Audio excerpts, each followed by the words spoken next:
Friend, नमस्ते, प्रणाम। मैं हूं किरण पटेल, आप सभी का स्वागत करती हूं अपने यूट्यूब चैनल पर। आज मैं एक हवन गीत लेके आई हूं, कैसे लगेगा कमेंट में बताना। प्लीज़ हमारे वीडियो को लाइक करना, चैनल को सब्सक्राइब करना और सपोर्ट करना हमारा। अमवा के लाकड़ी गैया के घिया ना, अमवा के लाकड़ी गैया के घिया ना, सत्यनारायण बाबा आए हैं हमारे अंगना।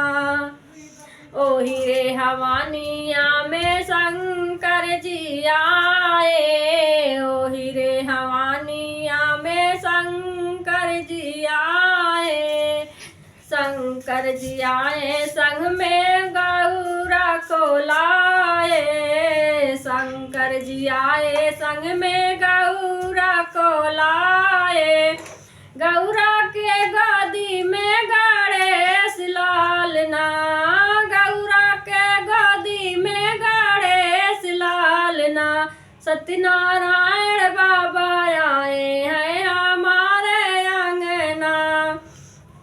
अमवा के लाकड़ी गैया के घिया ना, सत्यनारायण बाबा आए हैं हमारे अंगना। ओही रे हवानिया में रामा जी आए, ओही रे हवानिया में रामा जी आए। राम जी आए संग में सीता को लाए, राम जी आए संग में सीता को लाए। सीता के गोदी में लाकुश लाल ना, सीता के गोदी में लाकुश लाल ना, सत्यनारायण बाबा आए हैं हमारे अंगना।